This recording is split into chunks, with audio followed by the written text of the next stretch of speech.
Good morning, everyone. Boy, you quiet quickly. Hi, everybody. This should feel like a normal CHNA meeting, right? Just tell me it's a normal CHNA meeting. I'm not on a podium with microphones, but anyway, good morning and welcome. Thank you all for coming, and thank you to Claflin Symphony musicians.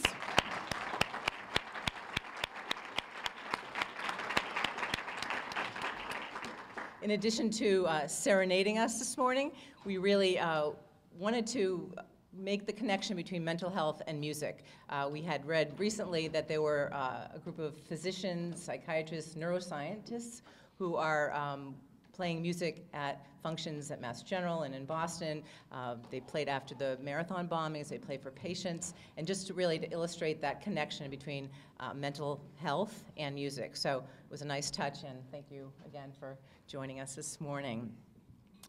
I really do feel thankful that yesterday was that Red Nose Day, because I don't think that would really go with the. But I want to welcome you all here on the occasion of CHNA 6's 20th anniversary.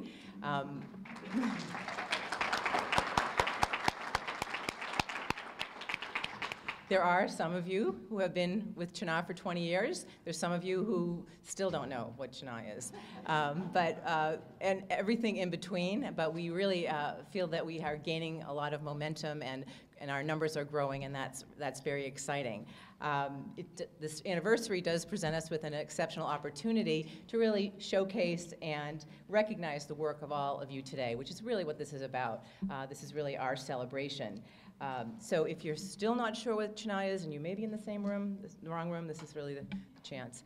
But CHNA does stand for Community Health Network Area, and it was constructed by the Department of Public Health, and there's many CHNAs across the state. They're all very different. I don't think any two CHNAs are the same. So it's kind of our own unique opportunity to interpret what we see as our vision of community health in this area, and I think we're all working towards that, which is very exciting. I feel very fortunate to be the co-chair of the CHNA, and I thank the Milford Regional Medical Center for allowing me to fulfill this role. Frank Sabas here, CEO of Milford Regional, and Martin Richmond, Executive Director of the Health Foundation, both whom have interest and support in all things CHNA, right? I can say that? I also really want to thank the planning committee from today, the conference planning committee, who have done an amazing job, very creative and dedicated and resourceful. I want to thank Amy Wolf, Michelle DeFont, you can just stand up, Ann Berard, Lori Sousa, and Mary Lonzo. Thank you. I think we still have a couple people sitting at the registration. So in addition to the long legacy, which we'll hear a little bit about from Kathy O'Connor of CHNA in the state, our local CHNA has really just been gaining momentum over the last couple of years. And a lot of this is in anticipation of new funding. So we've been focusing on addressing the needs of this region by working together and really listening to each other, learning from each other, seeking consensus, and forging a common direction. So I really feel like that has been in motion and play for the last 18 months, and we should all be very proud of these accomplishments. I'm probably not alone in having been to a couple graduation ceremonies, commencements over the last couple of weeks, listened to a few speeches. I probably know that I've been to a couple more than some of you, since both of my sons graduated from college over the last 2 weekends, different weekends. Yay! But I'm not alone. There's a couple others. So between the themes, the commencement themes, we heard about racial injustice, we heard about climate change, we heard about freedom of speech. But we also agreed that these were defining issues of our times, but we were also instructed to think about the present moment. Beyond this global stage, what can we do every day in our lives to improve the health of our communities, to improve individuals' well-being? And I think that today we can reflect on those things, reflect on the work that you do every day to improve the health of the communities. So we want to acknowledge that individual and collective effort. We want to acknowledge that effort that it takes to make those kinds of changes. And it can be some something small or grand. It can be planting a community garden, helping an individual navigate the healthcare system, access treatment for mental illness, or finding one's voice to address interpersonal violence. All of these are efforts that you'll hear about today on our panel, so I'm very excited to hear from folks to present those different perspectives. We will also be inspired today, and I believe this is one of life's necessities. Our keynote speaker, Dave McGilvery, is a true testament to inspiration. We're looking forward to hearing from Dave and thank him for being here today. The awards recipients who are also being recognized for 20 years, give or take a few, of leadership and service, and this also gives us an opportunity to pause and to reflect and to draw inspiration, because really no problem is insurmountable with the integrity and the grit and passion of these leaders. We've seen our CHNA grow and change, and we have dedicated ourselves to creating this community health improvement plan. The CHIP, as it is affectionately known. It's not something that goes in your sneaker when you're running the marathon, different CHIP. But these needs have been identified through dialogue, through data, and our work groups have taken this information and are beginning to, and have been planning and strategizing with this information. We all agree that this is no easy task, and we realize that community planning never really is. Our intention is not to oversimplify these complicated problems, but to identify the strategies and the practices and lay the groundwork for community-wide solutions. So even though this process has been daunting at times, it's ultimately succeeded in bringing people to the table to make positive change. So I think we should congratulate ourselves for that. So most of you here are responsible for this effort, and I want to thank you all. I also want to particularly thank the facilitators for skillfully working with your work groups and staying engaged and flexible. I wanted the work group members to stand when I say your names. These are work group leaders.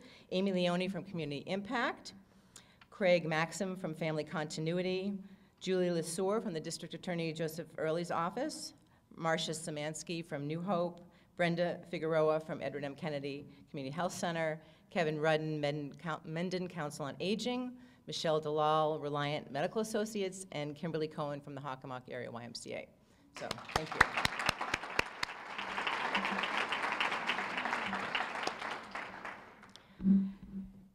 And while I'm asking folks to stand, I also do want to recognize the CHNA Steering Committee. This is the work of the committee has really done a lot behind the scenes, and I want to value their work as well. So co-chair Sarah Humiston, Julie Lesueur, Kevin Rudden, John Belding, Mita McLoof, Shelley Yarney, and Luisa Fundora.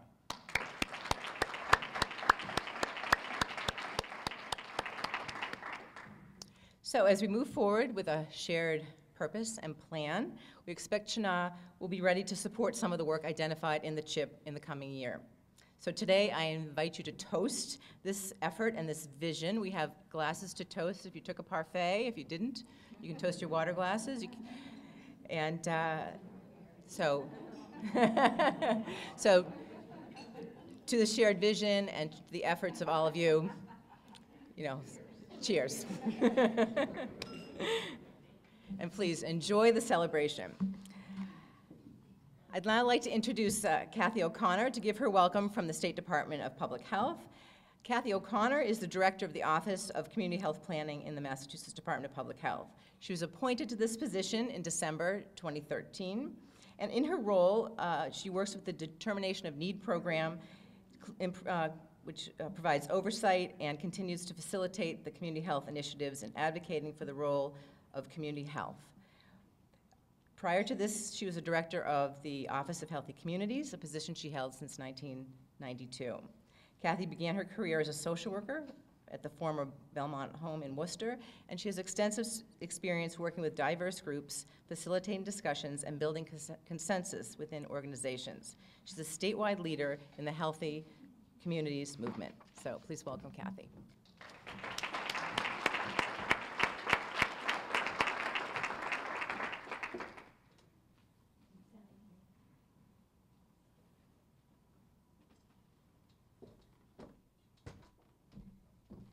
Good morning, everyone. First of all, I'll apologize for my throat. I'm not really sure what happened. I think I have a little bit of allergy. My husband says I have a cold. I don't know what it is. And Vicente said it's just because I talk too much. So in any case, I'm really happy to be here today. And when I was talking with Ellen, she was asking, I had said that, gee, I'd love to really talk about the history of CHNA, talk about the accomplishments, the basis for it, what the Milford has done, and Milford area has done, and also talk about future directions. And I realized that that would probably take about at least 50 minutes. I only have 5. So I decided to just give you the abstract. And then if you have any questions during the time here, really feel free to ask me, because I'll tell you more than you ever wanted to know about CHNAs. So anyway, again, thanks for the opportunity to have some opening remarks on this day when we recognize over 20 years of community collaboration and showcase your achievements toward healthy communities. This day is actually very special to me because this may be the last occasion that I will be reflecting on the history and future of CHNAs in my official capacity at DPH. On June 30th, I will be retiring from state service. And so as part of the process of retiring, that means you have to shift through a lot of files, archives, and other dusty things. And I came upon this newsletter that was dated 1994. It was a DPH newsletter. And one of the lead articles was named CHNAs, A New Direction. So I thought, what better way to give you a piece of history was directly from the words of its founder, which was our commissioner, Dave Mulligan, who was a great mentor of mine, and I think probably many of you still remember fondly. And so I thought I'd read a couple of paragraphs from this newsletter. And so here, you can see it later, and Dave's there serving up ice cream. So he had a lot of humility as well. So CHNAs, A New Direction. The Department of Public Health entered the new year with a bold new approach to its historic mandate to protect and improve the health and well-being of the residents of Massachusetts. The new strategy is based on a system of 27 newly created community health network areas. Commenting on the network in a recent newspaper article, DPH Commissioner Dave Mulligan said, our system is such a balkanized system where everyone is specialized, when the real focus should be on the health status of the community. This new system fosters collaboration among community providers by requiring of its DPH-funded providers and encouraging others to participate. I realize that developing affiliations and collaborations take time and may be exacting, but we cannot ignore the great benefits for our clients when we can access a cohesive and directed community-wide health delivery system, said Commissioner Mulligan. And collaborative organizations from all over, all sectors of the community did that by setting a platform to work on building increasing their health in their communities in ways that hadn't happened consistently in the balkanized system that David spoke of. Individual organizations and groups coalesced to see beyond their own funded priority health issue and had a new understanding that health is not just health care, but the quality of our lives as we live, work, play, and pray, and it is these venues that create health. In this CHNA, you have been a consistent and dedicated partner on the journey to bringing together key stakeholders to create the conditions for healthy communities for the residents. And I know there's been a lot of ups and downs. That's the way it is across the whole state. Coalition work is never really easy, but today is testimony that by sticking together and really believing in what you can do, that here you are.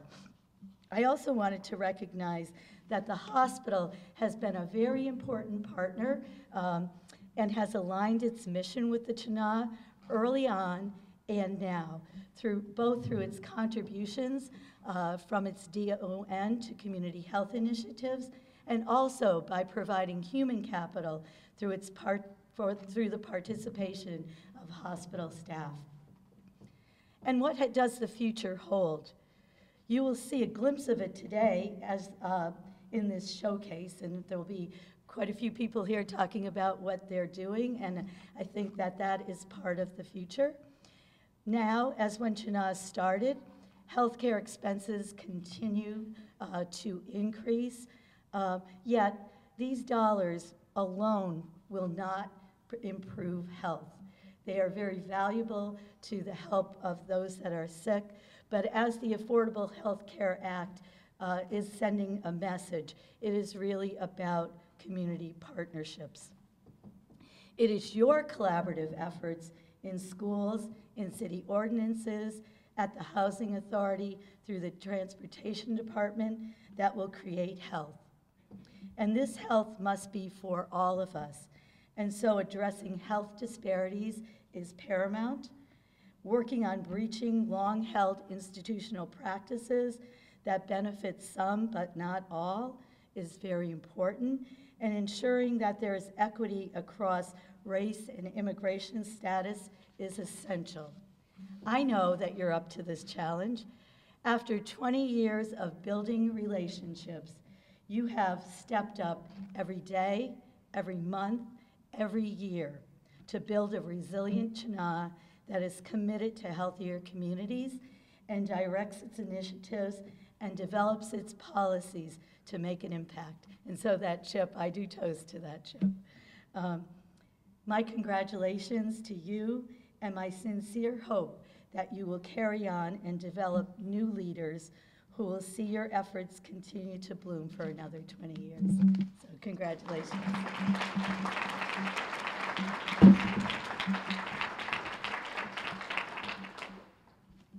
Is this your phone, Ellen? Okay. I dropped it, sorry. Thank you, Kathy, and also thank you for recognizing the hospital, because I do think that in a large part, the time that I am able to spend with the CHNA is a large part because of the value that the hospital places in this work. And also the hospital, along with CHNA 6, are both sponsoring this breakfast, so I want to give a plug for the hospital again. So today our keynote speaker, Dave McGilvery, is best known as the race director of the Boston Marathon for the past 28 years. But his accomplishments in running and charitable giving span a lifetime. His most recent accomplishment is finishing the World Championship Ironman Triathlon in Hawaii for the 9th time this year, running his 43rd consecutive Boston Marathon. I might be getting old news. There might be more, for a total of 139 marathons in his career. Dave runs his age in miles each year, starting at age 12. So he ran, can I tell them, 60 miles this year. I understand it was around the block a lot of times, but it's 60 miles is 60 miles. And also in 1978, he ran across America to raise money for the Jimmy Fund. So all told, Dave and his company, Dimsey Sports, has raised over $200 million for charitable organizations, including youth fitness, for which he has a foundation. So in addition to being the race director for dozens of races across the country and across the world, Dave was the race director for the Women's U.S. Olympic Marathon Trials in 2004 and 2008. He's received numerous awards, including honorary degrees from Merrimack and Newbury Colleges in 2012 and 2014. We are so thrilled to have Dave here today to share his passion for his sport and active life and charitable work. Please welcome Dave McGilvery.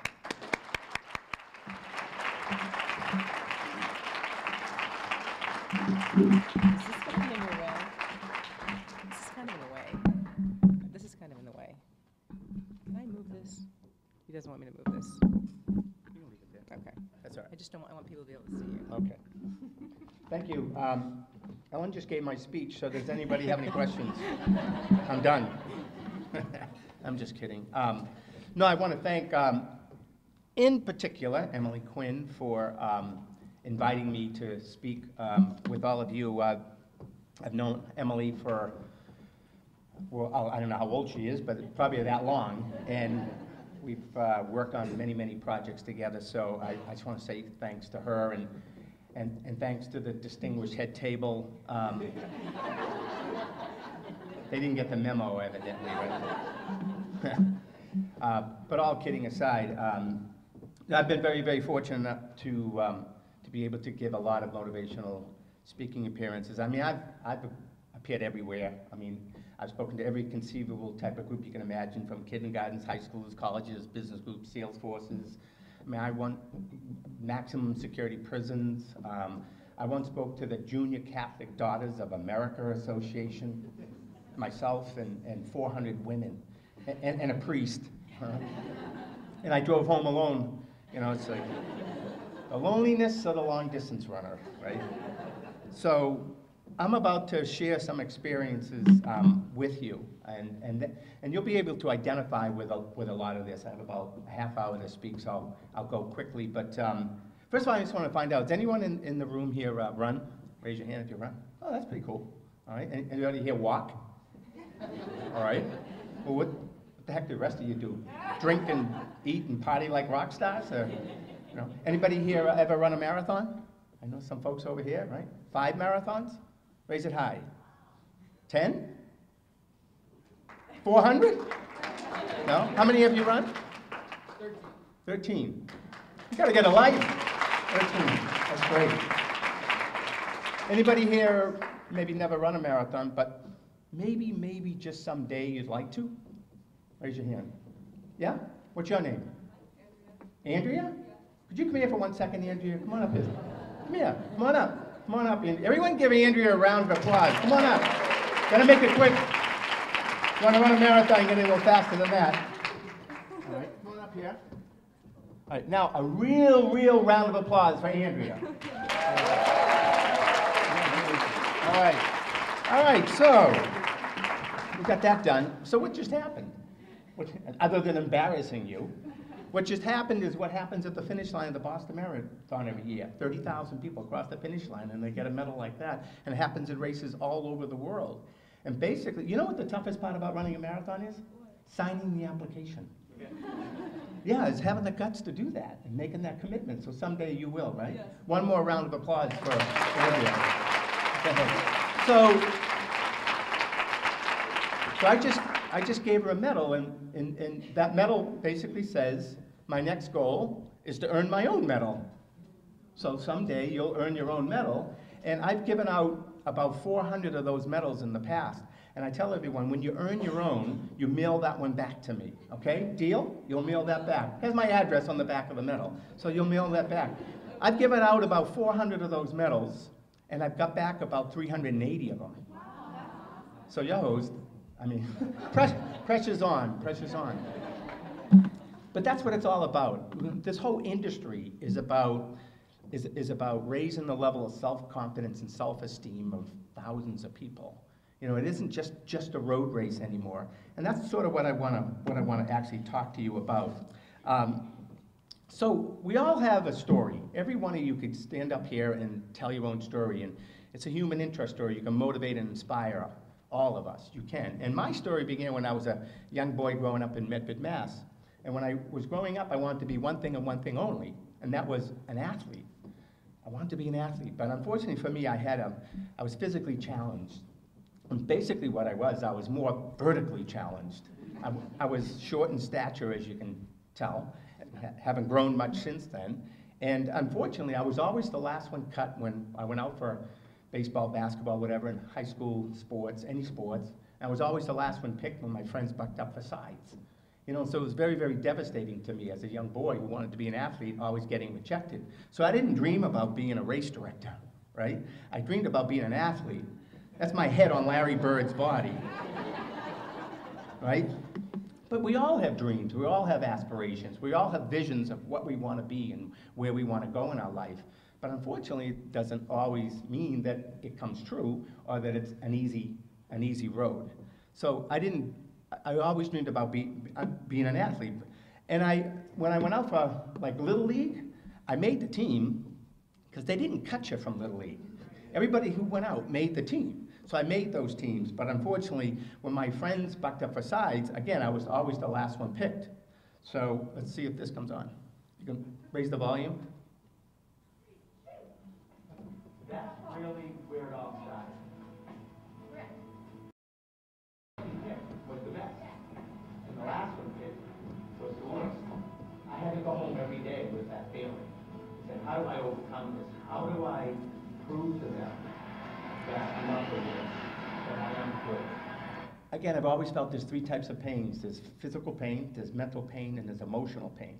You can train for physical pain, you can train for mental pain, not emotional pain.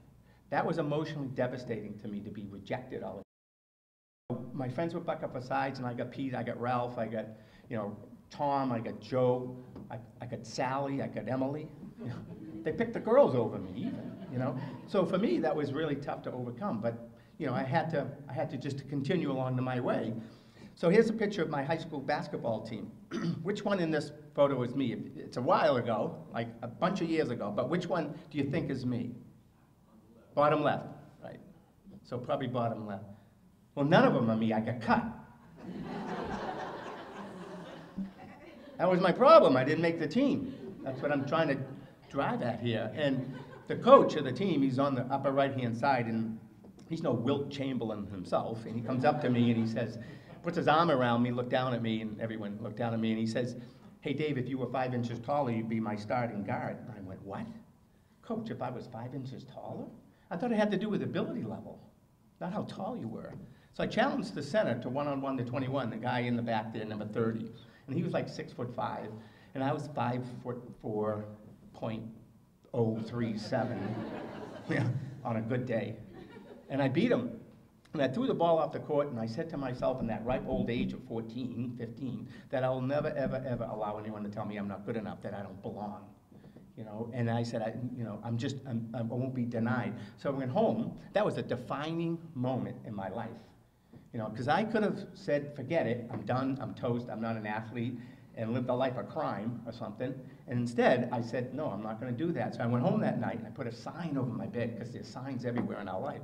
And the sign said, please, God, make me grow. But, unfortunately, he didn't make me grow, obviously. But I look back on my life, and I say, in retrospect, I said, something son of a gun, he did make me grow. Because he made me grow in different ways, right? He made me grow spiritually and emotionally and morally and mentally and ethically. He made me grow, like, internally. Because that's what it's all about, is who you are inside, not who you are physically. So what did I start to do? I started to run. Because nobody can cut you from running. You just kind of go run. See you later, bye-bye, take off. And I ran, and I ran, and I ran. And I've run about 150,000 miles since then. I tell everyone I used to be 6'5", and this is sort of what happened to me. But, so these are the things that happened. So I started to run. And then I started running, as was said, my age and my birthday. When I was 12, there's a pond near where I lived, so it's 6 miles around it, so I ran 6 miles that morning. And then later on at night, after cake and ice cream, I said, I got to burn this off, so I ran around again. So 12 miles on my 12th birthday, and 13 on 13, and 14 on 14. And I kept on doing it. When I turned 54, I started at the finish line of the Boston Marathon, ran to the start here in Hopkinton, turned around, ran back, and then ran into Fenway Park in front of 35,000 people. And I did it to raise money for the Jimmy Fund. And you know what the Jimmy Fund is, and these are 2 little Jimmy Fund patients running the last 100 yards with me to home plate. Then when I turned 60 last August, I decided I ran 60 miles. So I ran 60 miles on my 60th birthday. What's interesting, people say to me all the time, what the heck are you going to do when you turn 90? Well, I don't know. First of all, I want to be breathing, and then get out of bed, and then I'll decide, right? So my motto in life has always been this: it's my game, so it's my rules. No one tells me what is good or not good for me. I have to decide that. I have to decide what I'm passionate about and what makes me want to get up every morning. And so it's my game, and it's my rules, and that's how I live my life. And when I was in high school, they had this President's Council on Physical Fitness and Sports. And again, I was the smallest kid around, and I was a freshman, and they But this physical fitness thing was sit-ups and push-ups and squat thrusts and all this stuff, and I won. I was the first in the whole school in this physical exercise thing. And it just, again, another defining moment. Gave me a nugget that says, you know, maybe you can achieve, maybe you can go down a different path. And that's what I decided to do. So then I heard about this thing right down the road, and the Boston Marathon. And it's funny because my grandfather was a supporter of my athleticism. And I called him up. He lived in Brighton. And I said, Grandpa, I'm going to go run that race in Boston. He goes, oh, they call that the Boston Marathon. I said, oh, that's a coincidence. Okay, well, I'm going to go run it. He said, fine, I'll meet you at Coolidge Corner. And I said, where the heck is that? He said, at 24 miles. I said, okay, fine. And so my brother drove me out. I was 17 years old, a senior in high school. I was a bandit. Don't tell the race director that, but I wasn't registered because you had to be 18, but I decided I was going to do it anyways. And I started running, and I got the hills in Newton, and down I go, flat out in the Newton-Wellesley Hills in Heartbreak Hill. I got taken to the Newton-Wellesley Hospital in an ambulance. I got to the hospital, I called my parents. I said, can you come pick me up? They said, where are you? I said, I'm in the Newton-Wellesley Hospital. I said, what are you doing there? I said, never mind, just come pick me up. So they came, they picked me up, they drove me home. I called my grandfather, and there was no answer. And I called him again, and there's no answer. Finally, at 9 o'clock at night, he answers the phone. I said, Grandpa, where have you been? He said, Dave, where have you been? I've been waiting for you all night. The old man goes by, Kelly, street sweepers go by, no Dave. And I said, well, I quit. I failed. He said, you what? I said, I failed. He said, you didn't fail. I said, what'd I do? He said, you learned. I said, what'd I learn? He said, you learned that you cannot go along in life and set reckless goals. He said, you had no business being in that event. I said, yeah, you're right. He says, I'll cut another deal with you. I said, what? He says, you train. There's a novelty. You train, and he said, I'll be there waiting for you next year. And I said, fine, deal. So unfortunately, my grandfather passed away 2 months later. So I said, I'm going to train. So I was 18 years old. I was running 120, 130 miles a week, training for the 1973 Boston Marathon. I was 18 years old, officially registered, and the day before the marathon, I got sick. I got this stomach virus and vomiting, and my parents said, you can't run. And I said, I got to run. I said, the newspaper is saying, Dave, running in memory of your grandfather. I said, I have to get out there and run. And they said, you can't, you're too sick. I said, can you give me something that very few other people have ever given me before? And they said, what's that? And I said, a chance. Can you just give me a chance? I said, yeah, I feel like garbage today, but maybe tomorrow's a different day. Who knows? Let me at least start this thing. Okay, fine. They drove me out there. I got to 5 miles. Ugh, it was awful. They were right. I shouldn't have been there. So finally I get to Wellesley halfway, and I saw my parents on the side of the road, and there's my mother crying, because that's what mothers do. They cry because they're worried about you. They're going through more pain than you'll ever experience in your life because they're worried about you. But then there's my father taking pictures of my mother crying. Cry over here, honey. You know, so I decided, you know, I got to keep going. I was vindicated, and I kept going. I got over the hills in Newton, did the shuffle, survivor's shuffle up Heartbreak Hill. Finally got to 21.5, and down I went right after BC, flat out again. Dropped out of my second Boston Marathon. Can you believe that? I want to be an athlete. I'm the last one picked all the time. I get cut by everyone. I drop out of my first Boston, drop out of my second Boston, and I want to be an athlete. Can you say, like, loser? I mean, that's what's going through my head. What am I going to do? Another defining moment happened. Another defining moment. I couldn't believe this. All of a sudden, I looked around. I said, this place looks a little familiar, but I've never been here before. Well, I had once. For the burial of my grandfather. That's his tombstone. He's buried in the Evergreen Cemetery, which is right on the Boston Marathon course at 21.5 miles. And that son of a gun said he'd be there, waiting for me. And there he is. He wasn't there physically, right? Because it's not always about being physical, right? It's always, he was there spiritually. He kept his end of the bargain, so I picked myself up and I said, I can't disappoint him. And I finished in 4.5 hours. And I said to myself at that time, I'm going to run this race every year for the rest of my life in honor and a tribute of the lesson my grandfather taught me about earning the right to do these things. And I've run it every year since for 43 years in a row. So here it is, 43 years in a row and counting, because I want to maintain that. So then I heard about a friend of mine who had biked across the United States, and I thought, if he can bike across the country, I can run across the country. What an idiot. I mean, biking and running is like flying and driving. It's very different, right? But I said, no, heck with it, I'm going to train. So I trained for 4 years to run all the way across America, from Medford, Oregon to Medford, Massachusetts. And I did. And I did it in 3,452 miles. And at the time, I was working at the John Hancock Tower, and I saw Fenway Park out right, and I saw a sign out in right field, another sign, and a sign said, "Help make a dream come true, support the Jimmy Fund." And I thought, I wonder what this Jimmy Fund is. So I picked up the phone, I called the Jimmy Fund. A guy by the name of Ken Coleman answered the phone, and Ken was the voice of the Boston Red Sox at the time and the executive director of the Jimmy Fund. I said, "Mr. Coleman, I'd like to run across the country for the Jimmy Fund." Well, after he picked himself up off the floor, he said, "Fine, yeah, great." And so the Red Sox supported me, the Jimmy Fund supported me, and I decided that's what I was gonna do. But I had to do one thing first. I had to find out, what was this all about? So I went into the Jimmy Fund clinic and I saw those kids, and I knew at the time that the battle that I was about to fight by running over 5.5 million footsteps across America was in no way as difficult as the battle that these kids are fighting for their own life. And it's not fair. Why are these kids sick? And we're not. You know, who dealt that hand? Emily knows this more than anyone. Why?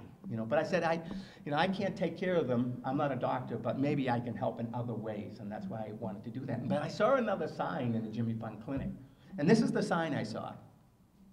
God made only so many perfect heads. The rest of them have hair on it. Now think about that. I mean, that's powerful. That's a powerful message. That's turning negatives into a positive. That's believing, that's having hope, that's having trust, that's having faith that you're gonna get through this and other people are gonna help you. See these two little kids?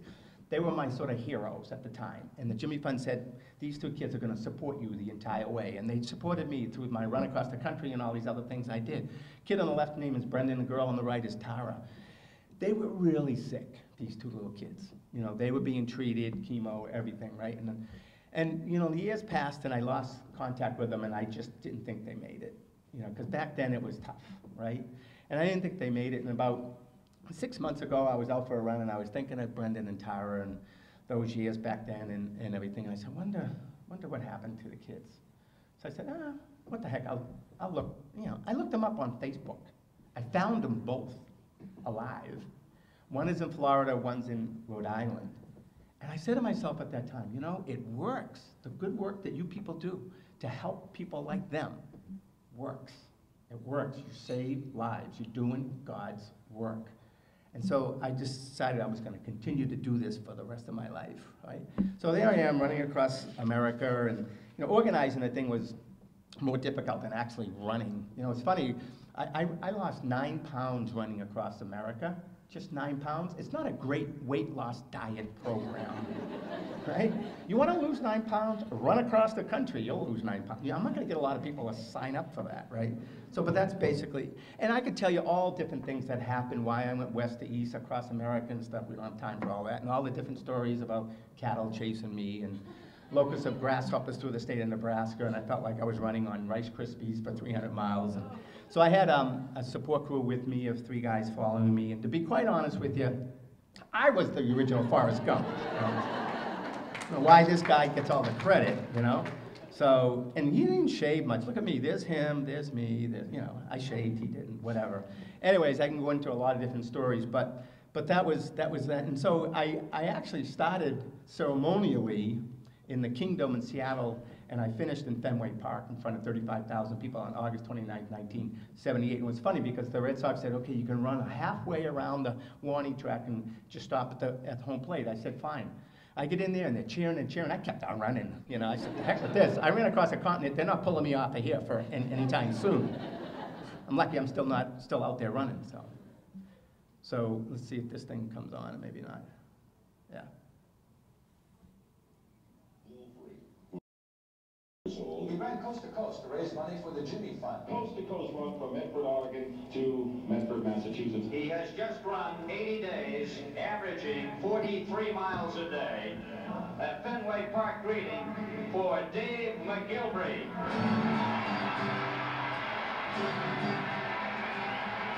Across the finish line, after my 3,452-mile run across the country, was not just personal accomplishment, but there were people who finally gave me a chance in life.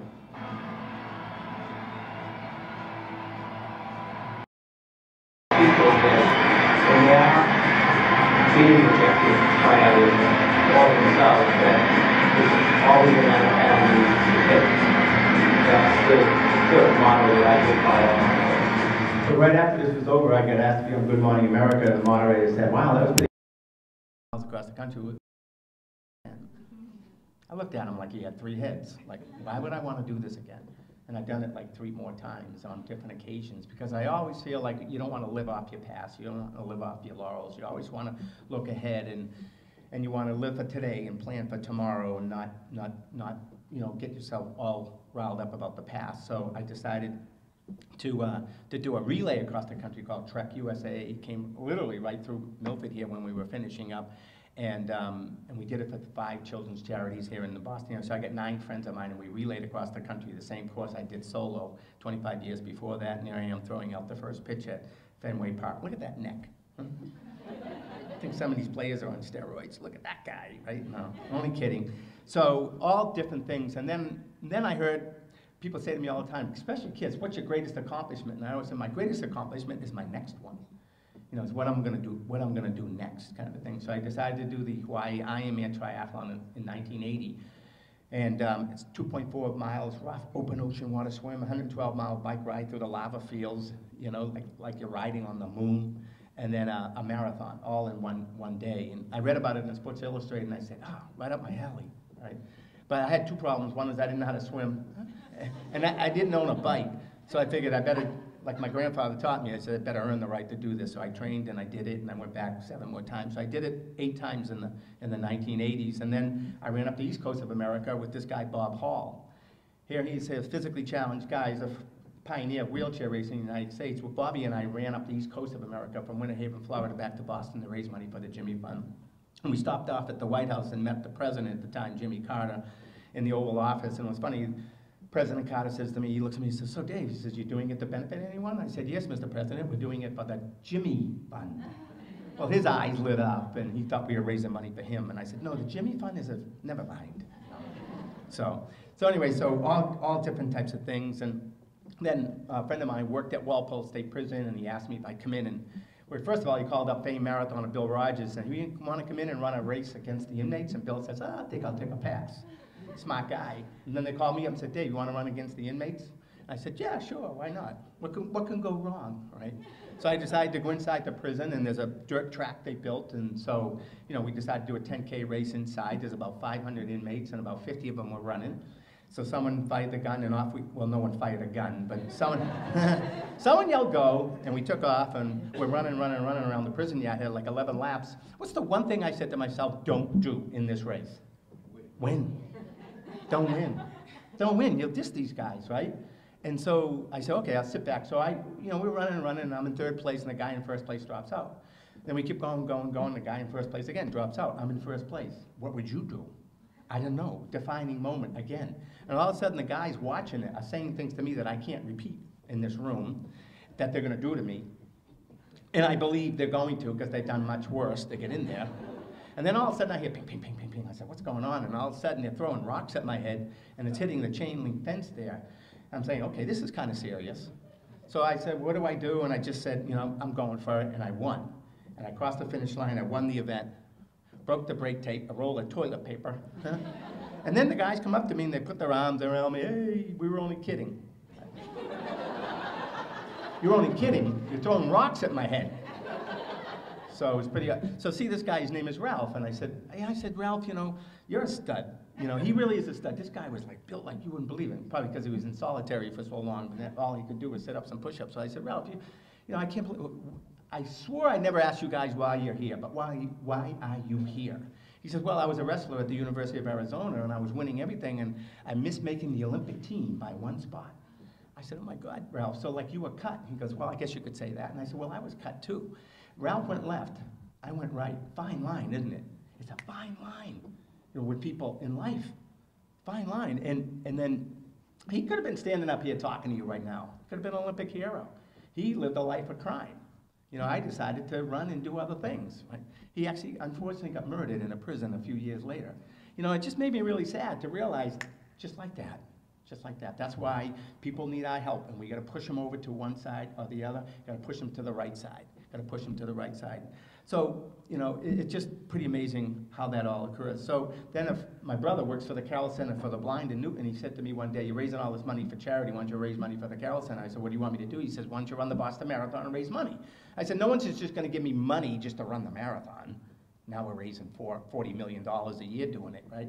But I said, I wanted to find out what it's like to be visually impaired. So I trained with the visually impaired, and I ran that year's Boston Marathon blindfolded. I ran 3 hours, 14 minutes blindfolded.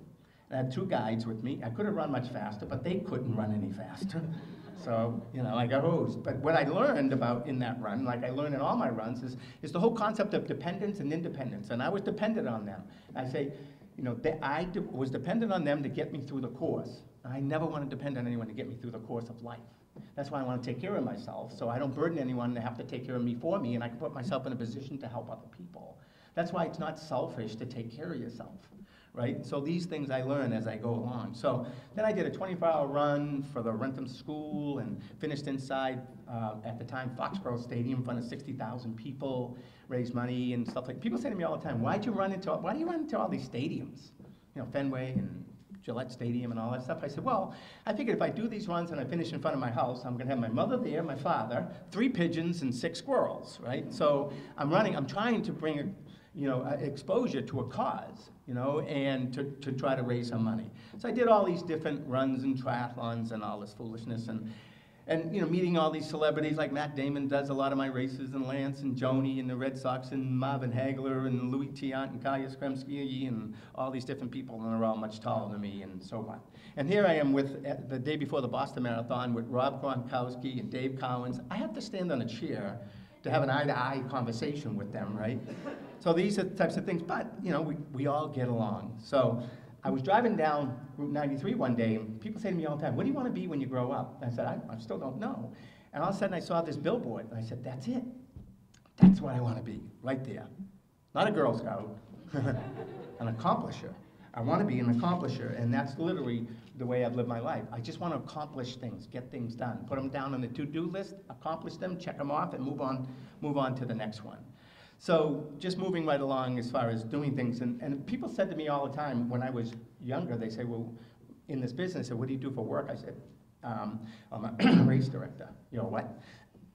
A race director. Like, a race director? What do you do? Chalk mark in the road? Yell go? Give them a bowl of beef stew and say, now go home? I said, well, yeah, I guess. And now people say to me, what do I do for a living? I say, I help raise the level of self-esteem and self-confidence of tens of thousands of people in America, because that's what we do now. It's not all fun and games. I mean, they even name porta-johns after me and stuff, right? And I have a button in my office that says, my job's secure, no one else wants it. You know, so, you know, when people say, well, what do you do for work? I say, I don't, because I love my job so much, and hopefully you do too, because you have spent so much time in it. So I don't really consider what I do work, to be quite honest with you. So when I got offered the job to direct the Boston Marathon, I had run it 15 years in a row, and then I decided, you know, got the offer to direct it. I'm like, what do I do? Do I run in it or run it? Run in it? Or I didn't know what to do. So I said, I need the money, I'll take the job. So I took the job, and then I was standing at the finish line of the marathon, and everyone's finishing, and I was congratulating them, but I felt really bad because I hadn't done it. And I want to be an athlete, right? Not a race director necessarily. So I tapped the state police trooper on the shoulders, and I said, officer, you do me a favor? He said, what? I said, can you drive me back out to the start? He says, why? Did you forget something? I said, yeah, I forgot to run. So he drove me back out to the start here in Hopkinton, and I started at 8 o'clock that night, and I finished at 11 o'clock that night, dead last. I finished last, and I'm fine with that. My name's not in any record book, no medal, no nothing, no spectators, nothing. Finished last, but I wanted to run the marathon, and I have run it the last 28 years in a row at night, and finished last. And again, I'm okay with that. So all kinds of different things, and we don't have time to get into all the different things that happen with the Boston Marathon and some of the. Well, what's interesting is that when you're standing there in front of 30,000 people, people say to me all the time, well, there must be a lot of pressure. And my attitude is always, pressure is a privilege. It's a privilege to do this, as long as you're prepared and you earn the right to be able to stand in front of them and know exactly what you're doing.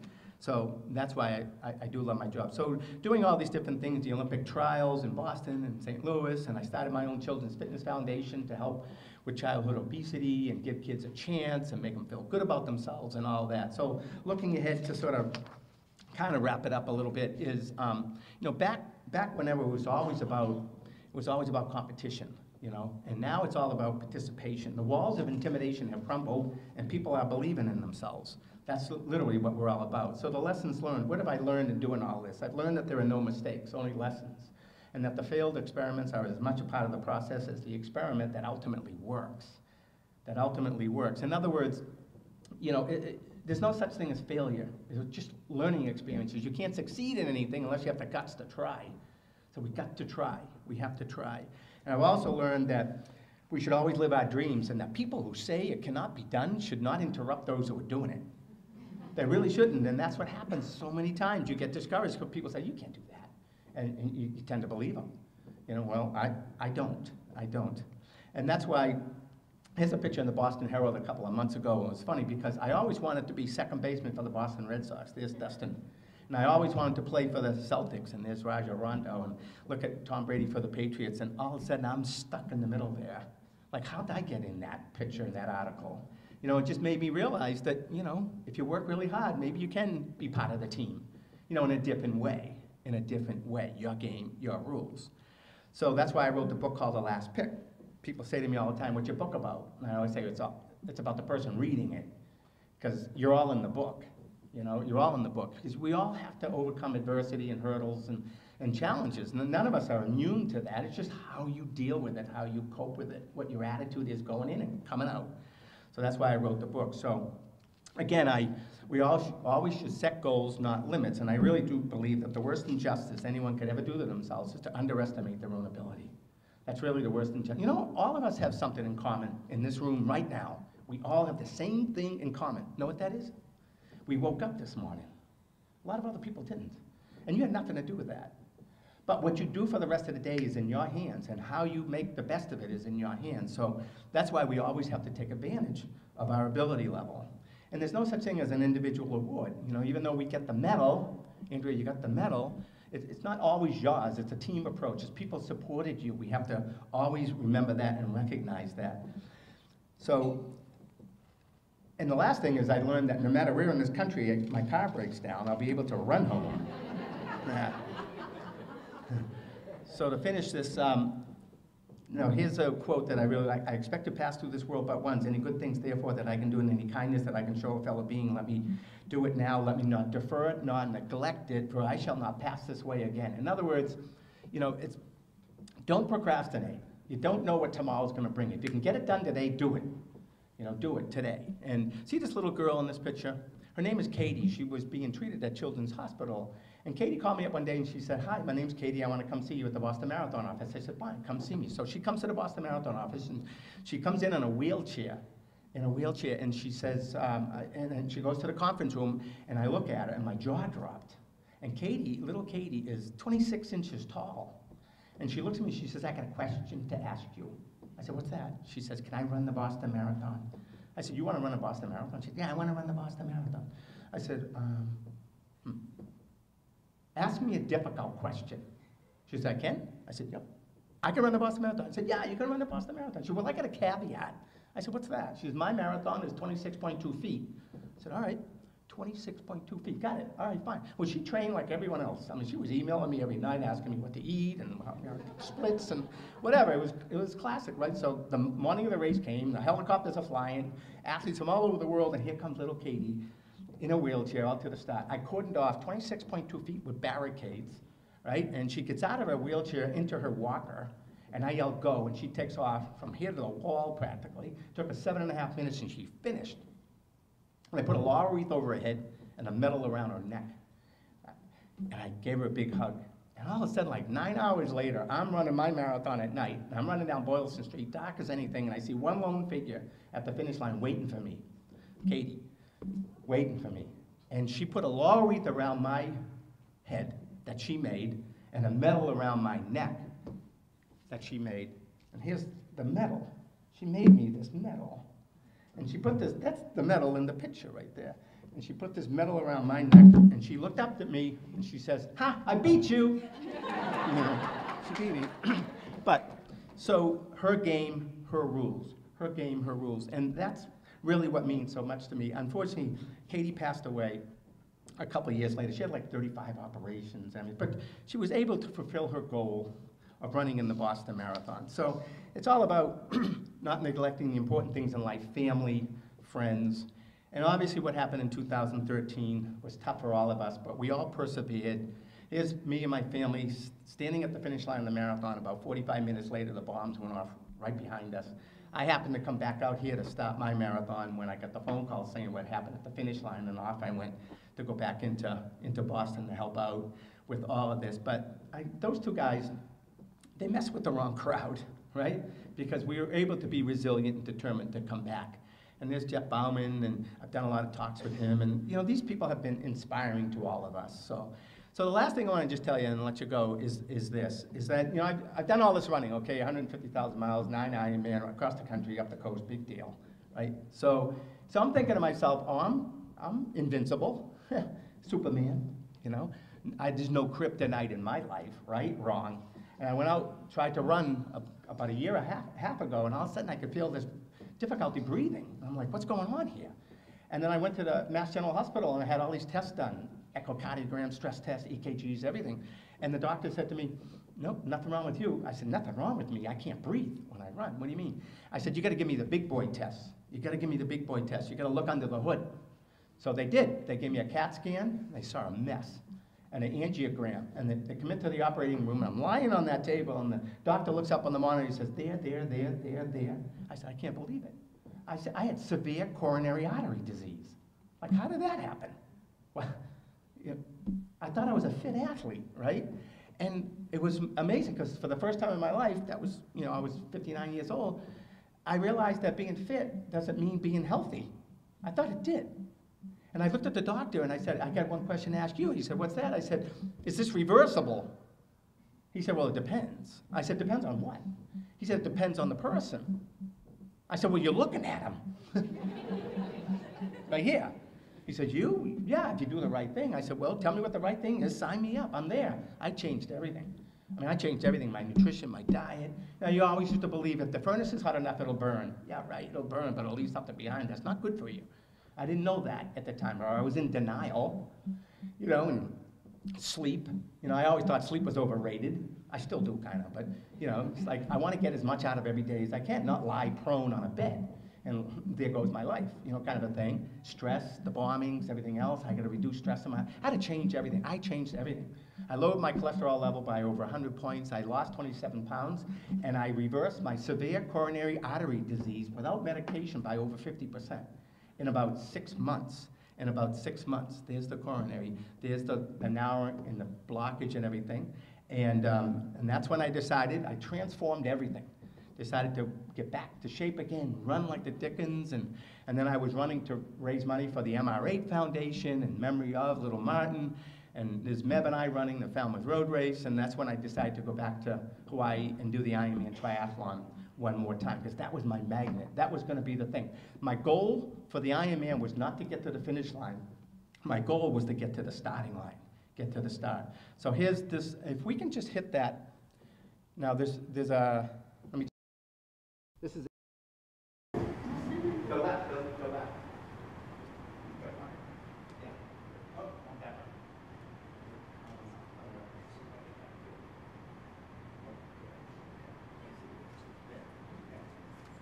All right. This is the 2014 Ironman World Championship, presented by GoPro. They all have their reasons. Some come to heal, some for the challenge, and some to inspire. But the goal is the same. When you see these faces, you see little joy. That's because they're going into battle with that inner driving force that dominates their lives.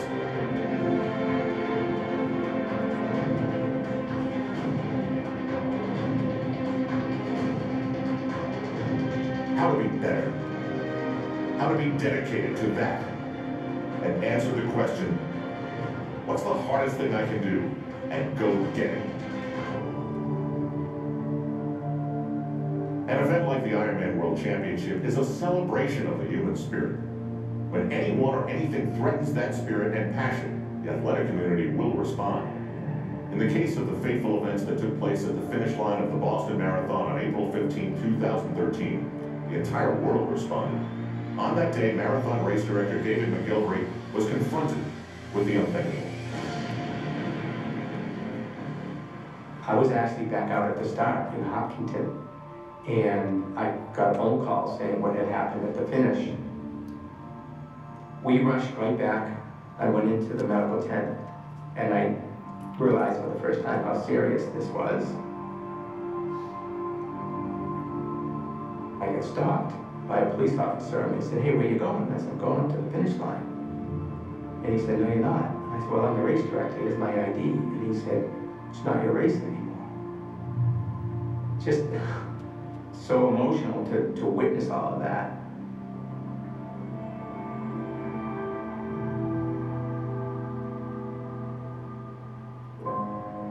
I came home and I saw my family and my 7-year-old son, and he gives me a hug and he said, "Hey Dad," says, "I don't want you ever to direct that race again." And I realized for the first time there are a lot of victims, not just those who were physically wounded, but so many other people were victimized by this, even my own family.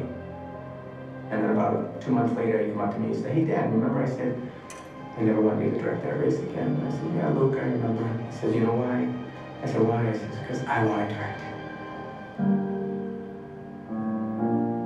When we invited people back to run in this race again this year, over 5,000 of them signed up right away. They said, "This is our race, we're coming back and we're going to complete what we started." I really believe that through it all, we became stronger than we've ever been.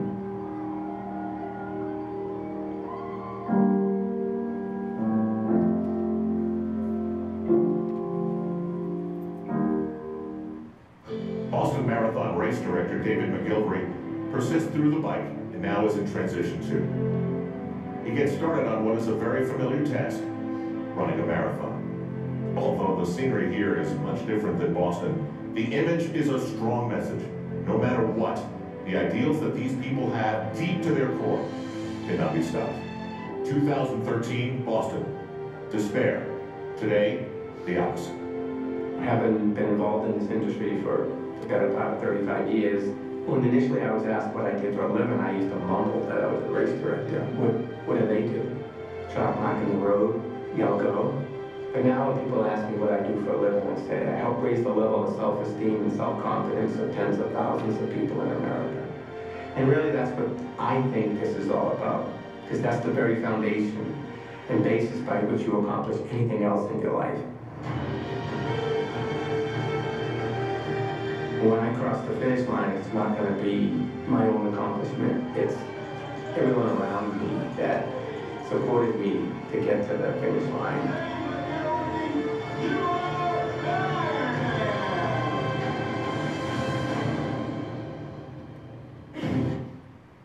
So at the end of my life, I'd like to think I gave everything I had and then some, until I simply run out of time, which I have just now.